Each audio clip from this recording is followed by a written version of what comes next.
आणि आता एक महत्त्वाची बातमी, कारण हिवाळी अधिवेशन 7 ते 9 डिसेंबरला होणार आहे अशी शक्यता वर्तवण्यात आली आहे। संसदीय कामकाज समितीची उद्या बैठक होणार आहे आणि उद्याच्या बैठकीत यावर निर्णय होण्याची शक्यता आहे। अधिवेशन घ्यायचं की रद्द करायचं यावर या बैठकीत निर्णय होण्याची शक्यता आहे आणि जर अधिवेशन घ्यायचं झालं तर 7 ते 9 डिसेंबर दरम्यान हे अधिवेशन हिवाळी अधिवेशन होऊ शकतं।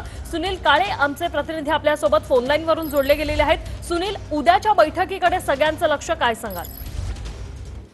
रोशाली, खरं तर कोविडची जी दुसरी लाट येणार आहे असं सांगितलं जात आहे। त्या पार्श्वभूमीवरती या अधिवेशनावर सुद्धा कुठेतरी सावट आहे कोविडच्या संकटाचं। आपल्याला माहिती आहे की याआधी सुद्धा जे पावसाळी अधिवेशन होतं ते सुद्धा 2 ते 3 दिवसाचं करण्यात आलेलं होतं आणि आता ज्या पद्धतीनं जे उद्या बैठक होणार आहे कामकाज सल्लागार समितीची, या बैठकीमध्ये हा निर्णय होऊ शकेल की हे अधिवेशन घ्यायचं तर किती दिवस घ्यायचं किंवा पुढे ढकलता येतं का, या संदर्भात कामकाज सल्लागार समितीच्या बैठकीमध्ये निर्णय घेतला जाणार आहे।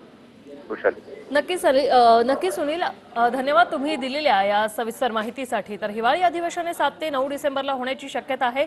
उद्या महत्त्वाची बैठक होणार आहे आणि उद्याच्या बैठकीत निर्णय होण्याची शक्यता आहे। एकतर हे अधिवेशन होऊ शकतं किंवा हे अधिवेशन रद्द देखील होऊ शकतं। या सगळ्या गोष्टींवर उद्याच्या बैठकीत निर्णय होणार आहे।